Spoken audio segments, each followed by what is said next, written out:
الأطفال، على هؤلاء الأطفال الذين لا يتم تلقيحهم. وهذه اللوحة تمثل النسب المئوية للأطفال الذين لم يتم تلقيحهم. لو ضغطنا على اللوحة فإنه سيظهر لدينا الأقاليم، أولا السن لو أخذناها فإنه يظهر لدينا المحافظات، ففي الأعلى يظهر لدينا رقم الأطفال الذين لم يتم تلقيحهم. ولو ضغطنا على أي محافظة سيظهر لك مجلس التلقيح في المنطقة. مثلا هنا في هذا المحافظة عندنا 6 مجالس للتلقيح، وهنا يمكننا أن نحصل على بعض المنبهات والمؤشرات التي تغطي هؤلاء الأطفال الذين لم يتم تلقيحهم.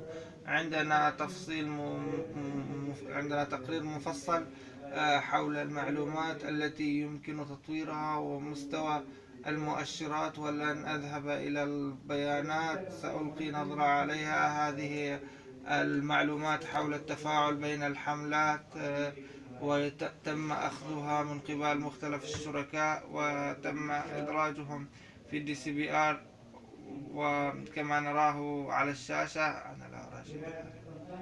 ولدينا تكميل وتطور حول الحملات الأخيرة على مستوى اليوسي.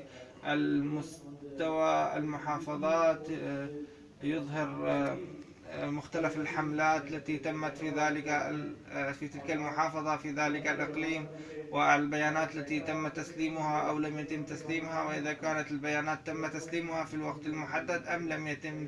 ويمكننا هنا أن نراقب كل شيء عن قرب، ويمكننا أن نرى عن كل وحدة وطنية على المستوى الوطني وعلى المستوى الإقليمي وعلى مستوى المحافظات. ويمكننا أن نحسب كل البيانات التي تم جمعها في تلك الوحدة. وهنا نرى الأنظمة والفلاتر التي يمكن أن نقوم عليها بتحليل مقارنة بين الحملات الحالية والحملات السابقة. المعلومات هنا حول الحملات السابقة خلال السنتين الماضيتين الذين بدأوا في ديسمبر 2014 إلى ديسمبر 2016.